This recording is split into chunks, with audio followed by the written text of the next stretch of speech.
Hello, you are listening to the Bethel Atlanta Sermon of the Week. We hope you enjoy this message. For more information about Bethel Atlanta, visit www.bethelatlanta.com. All right, this is good. Okay, well, I'm excited to preach today. I got a lot of stuff up here. You guys, this is like my life. I have 15 bags everywhere I go, and Yetis and water bottles and coffees. That's my podium. And I have a prop as well. So I like props.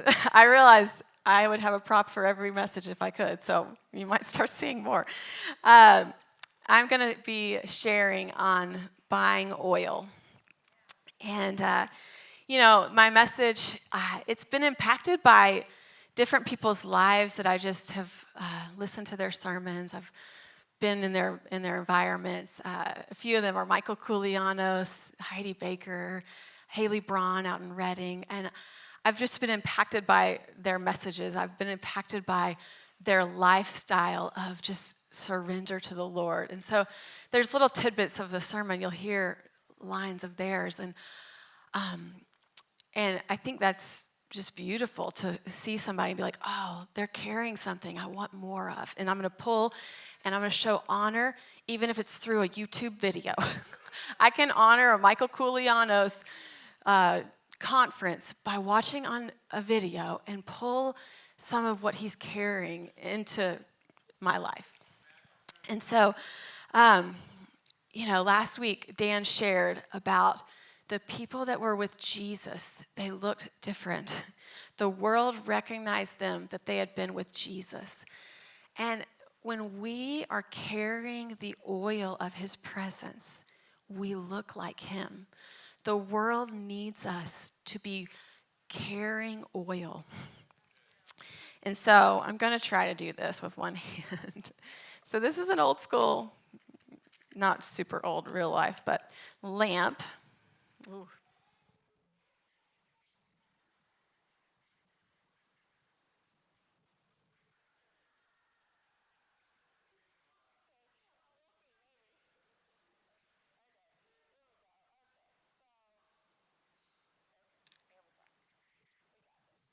Got this. I thought about getting a Countryman mic, and I just don't know.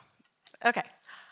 Whew, you got to really figure this out. This fire's out of control.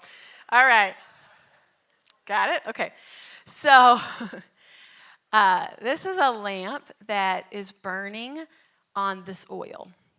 Without the oil, that fire would have lasted for as long as you saw it last on my match. But this oil is what continuously sustains the lamp. And these lamps are intended to burn continuously. We are intended to burn continuously, to be a light, to shine. We're called daughters of day, sons of light. We are called to be the light to the world. We are called, to let our light shine before men. And so I'm going to share with you the parable of the 10 virgins in Matthew 25, if you'll turn there. Okay, verse 1. The kingdom of heaven will be like 10 virgins who took their lamps and went to meet the bridegroom. In this season, we are talking about, can we align ourselves with the ways of heaven? Can we align ourselves with the kingdom of heaven? So when I hear the kingdom of heaven is like, it's grabbing my attention. The kingdom of heaven is like these 10 virgins who took their lamps and went to meet the bridegroom. 5 of them were foolish and 5 were wise. For when the foolish took their lamps, they took no oil with them. But the wise took flasks of oil with their lamps. As the bridegroom was delayed, they all became drowsy and slept. But at midnight there was a cry, "Here is the bridegroom, come out to meet him." Then all those virgins rose and trimmed their lamps. The foolish said to the wise, "Give us some of your oil, for our lamps are going out." But the wise answered, saying, since there will be not enough for us and for you, go rather to the dealers and buy for yourselves. And while they were going to buy, the bridegroom came, and those who were ready went in with him to the marriage feast, and the door was shut. Afterward, the other virgins came also, saying, Lord, Lord, open to us. And he answered, truly I say to you, I don't know you. Watch therefore, for you know neither the day nor the hour. It's a weighty parable. It's a heavy parable. I have been sitting with this oil message for a while, and I just keep hearing the Lord invite me to store up oil. And it's not profound, but our gospel is so beautifully simple sometimes. And I don't need to complicate it. It's very clear here. Go buy your oil. You need it. The oil, we need the oil running in us and through us. And the 5 virgins had already made the investment, the wise ones. They had put in the time. They had bought the oil. And they were anointed and prepared. And it takes time. And the others were not. And so there's an invitation that says, when life throws you a curveball, have you stored up sufficient oil to handle it? Have I stored up the oil so when I get a surprise and I don't feel able to handle it, I actually have this reserve of oil to pull on, this reserve of intimacy, of moments with the King. And this lamp, it's like our heart in the story. And we're called to have an oily heart, one that has been with the Messiah, the anointed one, the one who's dripping with oil because he's anointed. And there's really not a lot of differentiation between the 2 groups of women, the 5 with the oil and the 5 without, except that God said, these were wise because they stored oil, and these were foolish because they didn't. It's just not a big differentiator. He is telling us wisdom looks like buying oil. You want to know what wisdom is? Buy oil. To carry his presence, to buy the oil, to be the prepared one is wisdom. It's his wisdom. It's not that complicated. And so how do we buy this oil? It looks like that one-on-one time in his presence. It is that face-to-face moments with the King of all kings. Michael Culiano says, it's a slow drip of glory. A slow drip of glory. It's not bought in an instant. It's not bought in an encounter right there one time. It's actually this slow drip, this constant in your presence, at your feet, in front of your face, talking, communion, back and forth relationship, which is why it's costly. I think we can all have a moment, but can we all have this life on life with the King of all kings? And it's not through impartation. We love impartation, and I value it. Impartation looks like what I just said about honoring a Michael Koulianos. Like, oh, I'm going to receive the grace on your life because I'm posturing my heart to receive.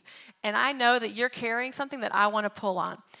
Or I'm going to get my healing through an impartation, through prayer, through the laying on of hands. There is so much, you honor a prophet in the name of a prophet, you receive a prophet's reward. Like that is honor through impartation. But in this story, the other 5 said, hey, can you share with us? And they said, no. It's not the time in his presence with you and the king is not something you get from someone else. It is not impartable. It is not transferable. It's a slow drip of oil that costs you something. So where am I buying my oil? How am I buying my oil? I am getting one-on-one in the secret place. I am investing the time to buy the oil. In Matthew 13:14 it says, the kingdom of heaven is like treasure hidden in a field, which a man found and covered up. Then, in his joy, he goes and sells all that he has and buys that field. The kingdom of heaven is like, oh, this is so valuable. I'm selling all to go buy it. What are we selling all for? It's a high cost. It's a high investment. The rewards exceedingly outweigh the cost and the investment. But there's an invitation. There's another one in 2 Samuel 24:24, and this is King David. He's like looking to make an offering to the Lord. And the man is offering to give him the field for free. And David says, I will not offer burnt offerings to the Lord my God that cost me nothing. The Lord is saying, it's going to cost you. And we get to give him our yes or not. When Mary broke the alabaster jar of oil at the feet of Jesus, it was this costly oil. I mean, I think it was a year's salary. She's breaking it at his feet.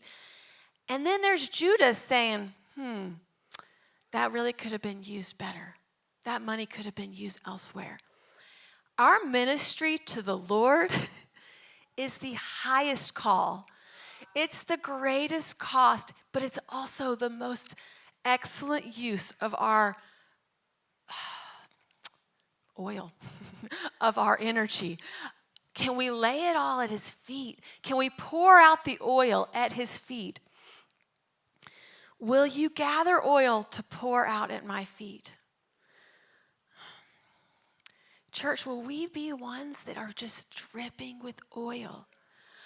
I've just been sitting with this beauty of his oil for weeks and weeks. And it's my heart's cry that people see us and they experience the anointing of the Father on us. Oh, she's been with Jesus. It's the only thing that works. It's the only thing that matters. We could have all the great ideas and strategies. He doesn't care. He wants us dripping with oil.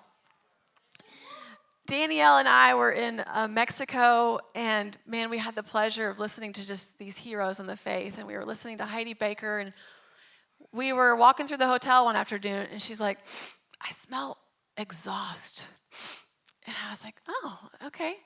And she said, when I'm exhausting, or when I smell the exhaust, she felt like the Lord said, it's like the exhaust fumes of a car. And that car is out of oil. And so when we're exhausted, are we out of our oil? Are we running on fumes? When he's actually saying, no, you need to be full of the oil so you're not exhausted. When you're full with oil, you're not burning exhaust. Will you pour my oil? Will you gather it and pour it out at my feet?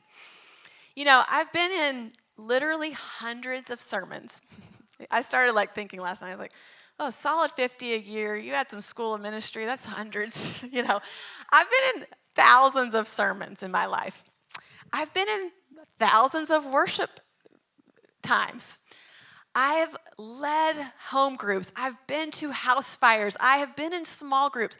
The whole of my life has been marked by these. And they are so valuable and necessary. But if I look at my walk with the Lord, I am marked by moments in his presence, by the slow drip of oil, by the slow drip of glory. And I can picture, I was just reminiscing with the Lord yesterday. I was like, I remember going on that walk with you in the woods, and I heard you say, hey, sit down. I'm about to tell you some things. Take out your phone, write some notes.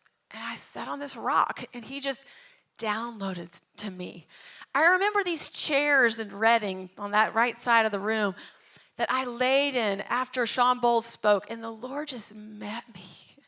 I remember this walk I was on, and this older man was walking, and I was, limping and walking slow, and I was like, I'm sorry, I'm moving slow, and his dog was all bugged by me. And he looked at me, he's like, your pace is just right. And I felt the Lord say, that's my word for you. Your pace is just right. I had these marking moments, and they're not just in a sermon. And I preach. They're in his glory. They're in his presence. To be marked by the King in his presence. The ministry to the Lord is never wasted. Judas had it all wrong. Don't waste your oil. Don't waste your oil. Oh, that's actually the best use of your oil, to pour it at his feet. He is jealous for you. He's jealous for your attention. In James 4, it says, he jealously desires the spirit he put inside of us. Your attention is up for sale. Everyone wants your attention. The world and the King. There's a price tag on your attention. You give me 10 minutes on this phone, my attention has just gone in 10 directions. Wow, those are awesome new pants. I wonder if I should get those. Wow. Oh, my oven does look that dirty. I should scrub it and clean it that way. That's a great idea. Oh my gosh, they're doing that for Christmas? Why didn't I think of that? I should plan some more special things for my family for Christmas. Oh, I feel so much shame that I didn't do anything special. We just sat around. Do you hear my attention? Like it went everywhere. It is for sale. Your attention is for sale. What are you doing with it? Man, it is so costly. He desires it all. Like, we keep seeing the kingdom of heaven is like, sell it all and buy that field. I'm not going to give Jesus what cost me nothing. I'm going to pour out this year's worth of income on his feet. It's not a minor cost. It's a huge cost. So we can be the wise or the foolish. And those wise ones, they gathered the oil. Our oil can raise when our attention, our adoration, our affection is on the one we love. And our oil can decrease when my attention is scattered all over the map. You even heard me. None of those things I said were bad things. My oven does need to be cleaned. Like, it is a thing. It's not a bad thing, but it is for sale, my attention. My attention is a high price, and he really cares. And so is my attention being drawn to the one I love or to everything else? There's a constant tending to our oil.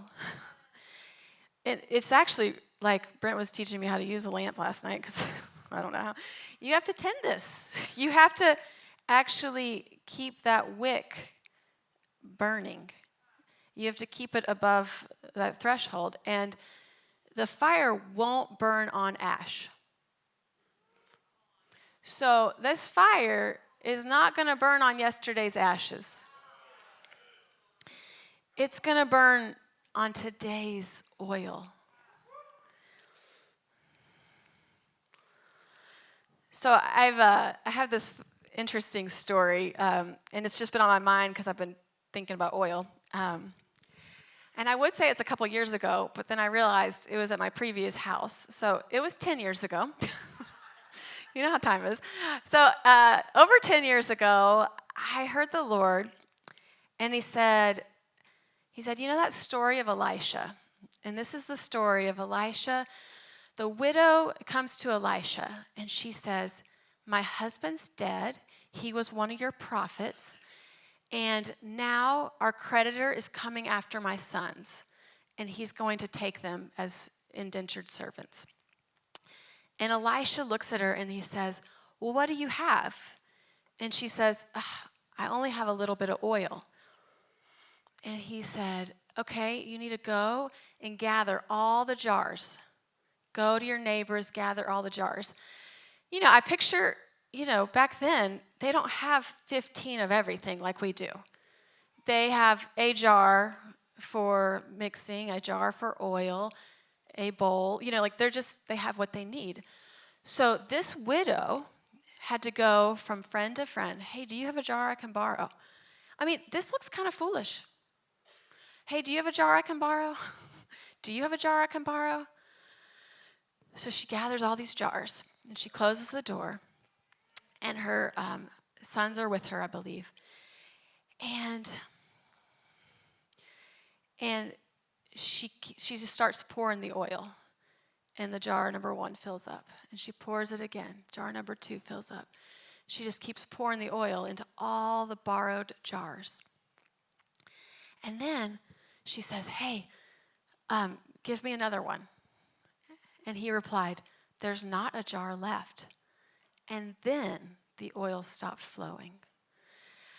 And I heard the Lord 10 years ago. He was like, hey, Lauren, what would you do if I said, gather the jars? And I was like, well, I can gather some jars. And I felt this as like a prophetic act. And so I went around my house, and I have plenty of jars because it's 2020. So I got all of my pots that I cook in. I got my vases. I don't know. I got jars. I got cups. I got bowls, mixing bowls. Every horizontal surface was covered in jars. I was embarrassed. And you know who was in my house? My 4-year-old and my 2-year-old. I mean, not even today that they are grown teenagers. I was like, oh, this looks a little silly.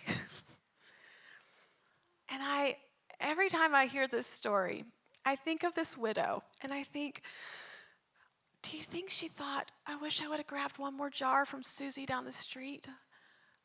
I could have walked that extra half a mile and borrowed Susie's jar, and I'd have a whole nother thing of oil.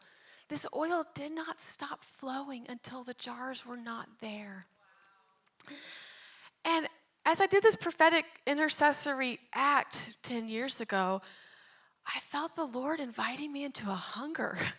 Like, hey, what if I just keep filling? What would it look like? Is it worth going upstairs and dumping the cars out of that jar? Like getting that toy bin that has a jar? Like, is it worth that? As silly as it feels? And he's calling us to be hungry for the more. Can I be hungry to the point it looks silly? Can I be hungry with the expectation that he's going to fill and keep on filling? And And I don't have like a grand resolve of that story. Like oil didn't come out of my walls. I would have loved it. But I do feel like it was a display and an invitation of the Lord that says, will you stir up hunger? Will you stir up hunger for my oil? No matter what it costs and no matter what it looks like. And we have to have the oil to sustain the fire. We need the oil. And typically, you don't even see the oil. You're just seeing the fire. You know, this is this lamp that's lighting my feet, lighting my path. And we only know it because we see the fire. So there's an invitation to give him our undivided yes. It's the bigger the yes, the more need of the oil. The bigger the yes, the more we have to just pour out oil at his feet. He is the oil and he is the fire. He is the hunger and he is the food. And he is jealous for it all. He's jealous for it all. I want to be just one that is dripping with oil because I've been in the glory, in that slow drip of the glory, in that continuous time in his presence. And so Thank you for listening to the Sermon of the Week. To stay connected with Bethel Atlanta, visit www.bethelatlanta.com.